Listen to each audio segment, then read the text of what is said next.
You know what it is. It's your guy, Rhett, Butler, and this is that pretty left hook. Hitting you in your goddamn liver, fool. What's poppin'? If you don't know now, you know. Your boy, listen. Black love made me, man. Shout out to my mother and my father. Shout out to everybody black. We rooting for everybody black. We rooting for everybody black. Don't get it twisted. I love everybody. That's my biggest saying this year. I love everybody. I think I'm taking this with me to 2023. I love every goddamn body. But goddamn it, black love made us. You understand? Put your arms up high, baby.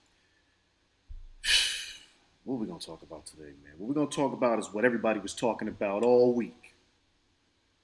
Terence Crawford and Errol Spence Jr. are not going to be fighting. I famously told you before on this Pretty Left Hook show, hitting you in your goddamn liver, that I had no more hope for you with this fight. I thought the fight was going down. I'm like, you know what? I know Terence Crawford is going to bite the bullet, take the B side designation in the fight, let Errol Spence be the A side. He's more popular. And go out there and let the world know what he's about, and it was going to be an epic-ass fight. I see it as a trilogy.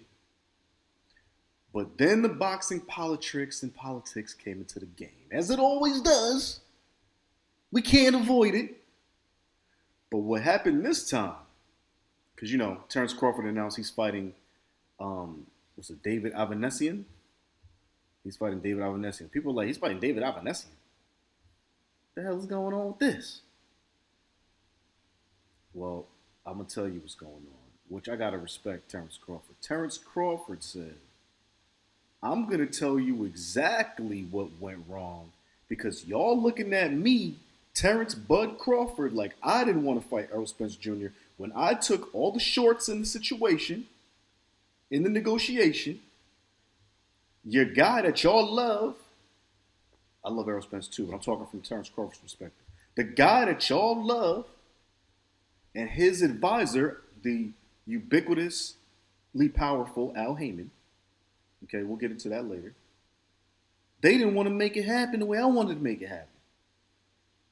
And Terence Crawford went online, David Avenesyan, and he explained why he decided to fight David Avenesyan on December the 10th on a whole new streaming platform called BLK Prime.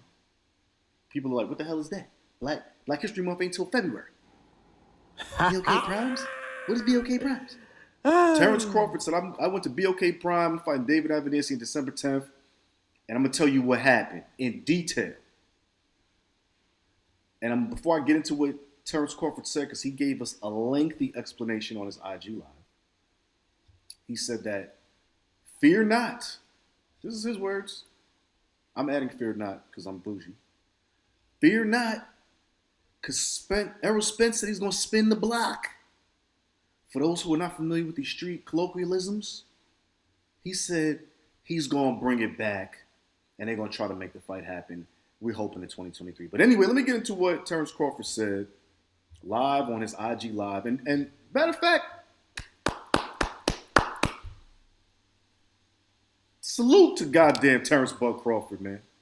You know, for a guy notorious for not talking much, for showing minimal personality, even though when he shows personality, like in the videos you'll catch him on, backstage, at fights, whatever, he's hella cocky.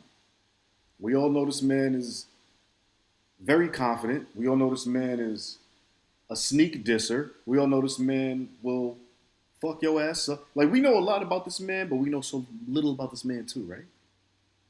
Right? Omaha, Nebraska's on. Shout out to my man Houston Alexander. Everybody in Omaha. We was out there. We know what's going on out there.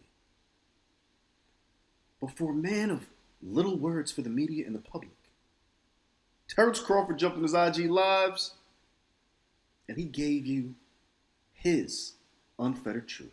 Now, let's see what he goddamn said. Because he said some real shit. Salute to Bud. Okay, Bud went on his IG Live, and he said, I'm about to give it to you raw and uncut. Woo. We're going back and forth and back and forth.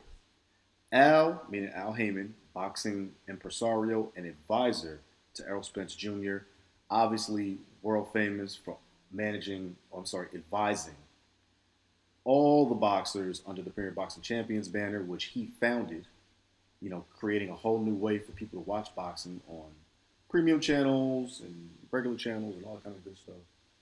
And then also, obviously, he became uber powerful by making Floyd Mayweather a powerhouse in the boxing business. Anyway, collaborating with Floyd. Floyd, we know you out there listening. We know you was collaborating. We know we ain't make you. We know you made yourself. Hard work, determination. Let's go. Terence Crawford. We're going back and forth and back and forth. Al Heyman's a good dude. Al's a charming guy, He's a cool dude. I kind of like talking to him. But at the same time, Spence is Al's guy. This is Terence Crawford. I'm not. So, of course, he's going to do what's best for his fighter, his guy. That's like any other manager / advisor would do. He would do the best for his fighter. These are all facts. I mean, you already know what it is. If I'm representing a fighter, I'm looking out for my fighter. But when I know that this fight is the best fight for my fighter, I'm still going to be amenable. I'm going to be amenable to what the opposition, in this case, op, minus the debauchery with the op terminology. I'm still going to listen to what the opposition wants to do because it takes two to tango, baby. Terence Crawford continued. Me and Al, we're going back and forth, about the numbers. We are not going back and forth about anything else. We're just going back and forth about the numbers. I have two companies that reached out to me that wanted to give me and Spence $25 million guaranteed. $25 million guaranteed up front. Terence is like, show me the money, bruv. Word. Now you gotta understand something. Terence Crawford has left his promoter, Bob Arum, Top Rank. He was with him his whole career at the top. He claimed racism on Bob's part for not being able to land this fight. A host of other things that Terence Crawford says he's endured under the Top Rank stable as the king, in essence, of the Top Rank stable. Him, Vasily Lomachenko, these guys are the top, right? Manny Pacquiao, these guys are the top of the Top Rank stable. Now Shakur Stevenson, Devin Haney on some timey-ish, you know what I mean? He left Bob Arum Top Rank and said, I'll do it on my own. You can't get me Terence Crawford, I'll get myself Terence Crawford.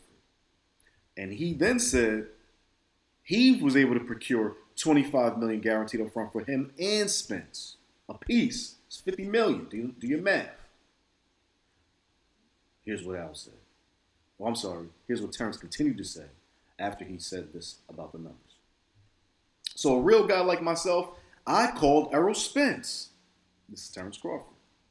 Hey, bro, listen, you know what I mean? I got this company that's willing to give us $25 million a piece guaranteed. What's up? What you gonna do? He's like, $25 million? What about the back end? I'm like, dude, listen, if they make the money back, then we get 80-20 in our favor of the profits. Do you know what I mean? It's simple math. So for those who didn't catch up, because maybe y'all didn't sell drugs, this is what happens with the mathematics.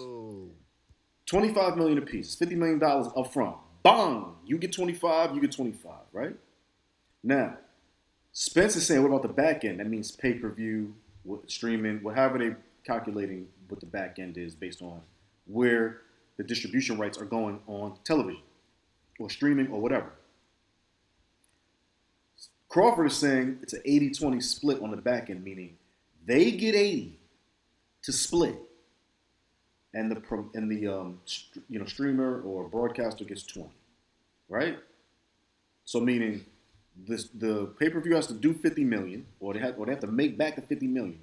Anything after 50 million is an 80-20 split, right? And out of that 80, Crawford and Spence would figure out how to chop it up. Chop. Okay?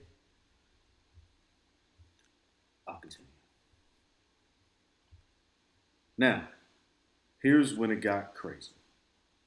Terence Crawford yet again. I said, man, we got people who are buying the fight. I mean, stealing the fight. They got fire sticks.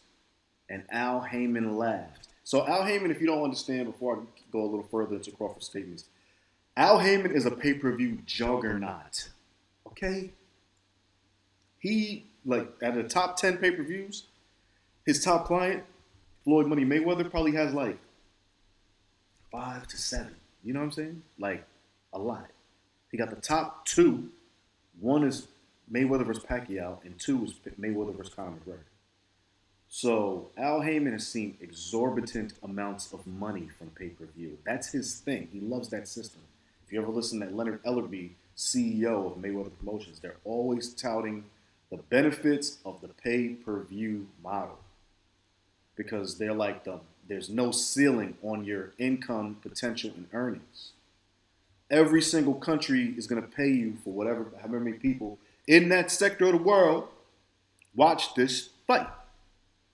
So they look at it like, why would you cap your ceiling with this flat rate when the math could get funny on the recoup of the 50 million, and then you never see that 80-20 split that they're talking about for the back end, right? That's Al Heyman's reasoning. Just want you to understand, because you might not have never saw the drug, you might not understand that. Anyway, back to Terence Crawford. I said, man, we got people who are buying the fight. I mean, stealing the fight. They got fire sticks. And he laughed. He's like, man, I got a fire stick too. I'm like, see? I'm like, man, ain't nobody really like buying pay-per-views no more. I said, man, we get this upfront money and we good. It's a no-brainer. You know what I mean? So Crawford is going hard. He's like, look, I'm trying to take home $25 million. I'm negotiating my own situation. He's on his Lamar Jackson right now. I'm my own boss. I'm negotiating my own terms. They told me the bag is guaranteed, 50 mil, you get 25, I get 25, we blow this thing up, we talk our ish, people buy the joint, we got another 80% coming on the back end. What's cracking, bo? What's cracking, bo? Al Heyman's like, let's continue. Terence Crawford says, but the difference between me and Spence is I'm really my own boss and he's not. Hey, yo. He got to go through Al Heyman. He got to go through his team. Team Man Down, promotions, and all of that. And asked him if he can do certain things that I don't have to no more. Again, he's referencing when he was with Top Rank. I might have had to when I was with Top Rank because I was signed to Top Rank and they was my promotional company. But now that I'm a free agent and free to do whatever I want, I'm the one sitting at the table. Spence had to go back and ask Al for permission. If he could take this big chunk, a lump sum of money to fight Terence Crawford. Terence is bewildered. Terence is befuddled. Terence feels like Errol Spence got goddamn bamboozled. He's like, yo, you're the big fish, right? You say you're the big fish? Why am I talking to Al Heyman and Al Heyman's literally telling me 50 million, 25, I'm good, pay-per-view. But it gets deeper. Oh, it gets deeper. I asked Al, this is Terence Crawford yet again, why don't you get Spence and you and I'll get myself and my lawyer and anything we got to do, we can make it right here. Signed, sealed, delivered. Boom. And Al told me straight up, that ain't never happened in history where two fighters sit down at the table and they come to an agreement and get a fight made like that. Not even Floyd Mayweather and Manny Pacquiao. And I said, there's a first time for everything. We got to salute Terence Crawford for this energy, man. You know what I'm saying? Like, if this conversation actually happened, which I believe it did, I believe it did. I feel like Terence Crawford is not here for the games. He's not here for the shenanigans. I feel like this is Terence Crawford's first time actually negotiating his own situation. So he's going to tell you exactly what it's like to deal with these people as the fighter. And I feel like, because Errol Spence is protected, that's not a diss to Errol Spence, by the way. Because in boxing, if you say somebody's protected, that means they cherry picking on. I'm not talking about cherry picking and none of that. I'm talking about protection, meaning Al Heyman is the man. Okay, let's get it. Don't get it twisted, son. Big homie is the man. I met this man one time. I'm a lucky guy. You know, listen. Y'all know what I do, man. Y'all know what I do, man. Fight services. All right, I'll be in the back. I know Wagwan. And I met Al Heyman. I had a conversation with Al Heyman, low key. This is a smart guy. He's very enigmatic. He don't really do a lot of this. But I talked to him. I believe Crawford on this one. You know what I mean? Because I feel like for Crawford, this is his first time being the man behind the curtain and meeting the man behind the curtain, not named Pritty Rhett Butler. The real man behind the curtain, Al Heyman, the boss. You understand? So he's keeping it 100% transparent. I tend to believe this. Anyway, Crawford kept going. I hit up Al. I'm like, Al, listen, man, I got this big hedge fund company out there. They claim they know you, not one, but two companies willing to put up 20 plus million in both of our pockets guaranteed, Crawford said. And by the way, salute to Terence Crawford for literally, bro, figuring out how to get to the bag. My phone be blowing up. Literally figuring out how to get to the bag. Like, he's finding his own bags. Here we go, Terence. Al told me straight up, I'm not letting nobody touch this fight. So Al's being very territorial now with the fight.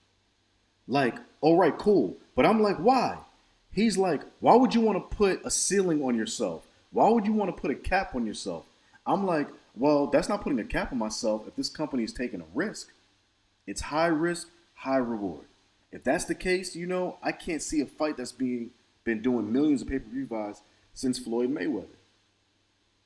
So Crawford doesn't believe that this fight can do a couple million buys. And if it does do a couple million buys, he's looking at it like, well, either way, I got the $25 million guarantee. I'm not 100% mad at that logic. Crawford believes, get the money up front. We're thinking about old models right now. I don't want to deal with that. But he continued. I never heard of a fighter taking zero guarantee. I never heard a fighter of a 4-rounder take a zero guarantee. So he's saying not even fighters on a small level, contenders, will take a fight with no guaranteed money. He's saying, Al is saying to him, forget guarantees, just sell the fight, and you guys are going to make a lot of money off the pay-per-view and off the gate and all of this and that. And Crawford's like, nah, I want my upfront paper. I want my, regardless of what happens, I want mine. And you can't get mad at Crawford for this because remember, Floyd Mayweather, his last couple fights as a pro, was getting $100 million guaranteed. $100 million guaranteed. So Crawford's looking at it like, I'm fighting the guy y'all all want me to fight. We starting at $25 million. I'm sorry, $50 million, 25 and 25. But if he's looking at it the way Floyd was looking at it, I want the guarantee in the back end. So you got to feel Crawford on this. Let me keep going. That's new to me, meaning a fighter not taking a guarantee, even at the 4-round level. Mind you, this is a 12-round fighter. That's new to me, but something I was willing to do to make this fight happen, Crawford continued. A lot of people are saying, Terence, you ducked him. You don't want to fight Spence. I was taking all the risk. I told them, all right, cool. I'll take no guarantee. I'll take the less end of the money. Whatever it is you want, I'll take it because that's how much confidence I got that I'm going to beat that man. So here we got Terence Crawford telling you straight up, he knew he's going to win, but he wants to get that guarantee. And then even during the times of the negotiation, he's saying to himself, you know something? I'm not going to do what you're trying to get me to do because if I do that and I lose, I played myself, right? So you got to, like I said, you got to commend this guy because he's really giving you a school on boxing 101 and how to not get raped in the game from his perspective. I'll continue. So even though I knew I was getting fucked in the long run, I wanted a little transparency. This is Crawford still. I said, okay, if I'm going to bet on myself and I'm going to go against all the odds, I want a little transparency. I want to be able to sign off on things that's going to affect my check. Of course, I want to see if the numbers add up to what they're telling me. Al told me, if I don't take this fight, Errol Spence is going to go and make 8 figures without me. He was basically telling me, take this fight or leave it. You got nothing. Now, right there, that's 100% Al Heyman flexing, right? We know Al Heyman is the boogeyman in the room. We know he's the juggernaut. We know this. But at the end of the day, Spence is now like, Crawford is now like, you know what? First of all, you're not going to bully me. Second of all, I'm my own boss. And third of all, who are you talking to, cuz? Like, that's really the energy he's trying to make sure we understand on this Instagram Live. And I got to feel that because at this point, he's in the driver's seat. He's finding bags to bring to his opponent, and he's making deals that make sense. Don't get me twisted. Al Heyman understands the pay-per-view model way better than Terence Crawford ever will. But Terence Crawford is making sense. Plus, if what he's saying is true about not having a guarantee and conceding as the B-side and those other concessions, you got to think, right? This is now more about control than anything else. And even the fact that he is claiming Al Heyman wouldn't allow him and Spence to sit across from each other to work out this deal says a lot about the powers that be and how they want boxing to remain. Anyway, I'll continue. Terence Crawford said, and you, the fans, are mad at me for taking a fight with a tough opponent, meaning David Avenesyan. You may not know him, but he's a tough opponent for a bigger purse. A guarantee that I wasn't even going to get against Spence? You crazy in the head. He's saying he's going to guarantee a $10 million against David Avenesyan on BLK Prime, which, to quote one of my peers in the Boxing Writers Association, this is either drug money or something crazy is going on. But it'll be putting up $10 million on BLK Prime, a streaming network nobody's ever heard of, against an opponent like David Avenesyan. But guess what? Stranger things have happened. This is the fight business. Crawford again continues. You crazy in the head. So now, here we go. Back to square one. What do you really expect? You expect me to be disrespected, ran over, stepped on, and just sit there and take it? That's crazy. I wasn't even going to say nothing because I'm not the talkative type. But sometimes you got to say what's real. You got to say what's on your mind. And you got to stop letting these people just do what they want with you. Let's talk your shit. My intentions are still the same. So he's finishing that by saying to you, he still wants to fight Errol Spence. Now, cutting through all of that, of course, Errol went back and forth with him. They had a whole Twitter beef.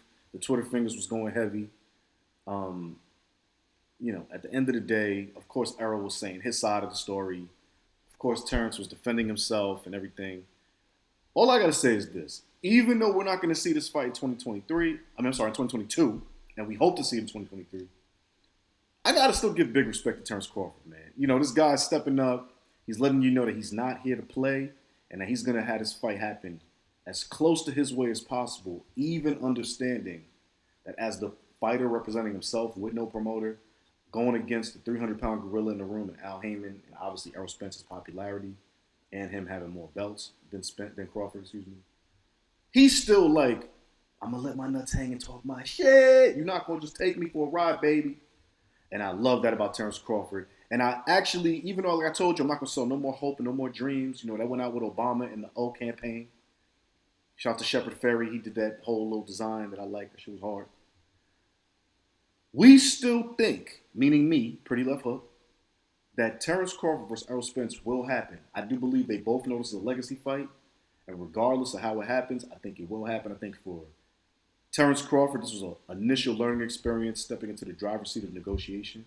And you're dealing with Al Heyman, who understands boxing and has a stranglehold on boxing, and he's not letting it go. So I think as these things happen, Terence beats old boy David Avenesyan December 10th, as he's hoping to. They're saying Errol Spence might have to suit up against Keith Thurman, which he don't want to do, but he might have to do it. I'm not even going to call that a stay busy fight. It's just a good-ass fight. Both of them being successful, listen, we'll probably get that happening possibly in 2023. At least I hope so.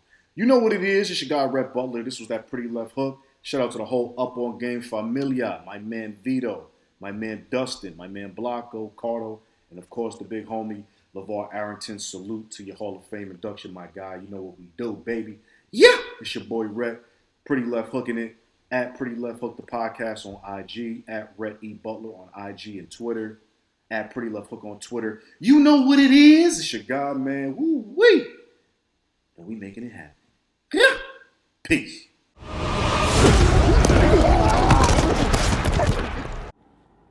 Ha ha!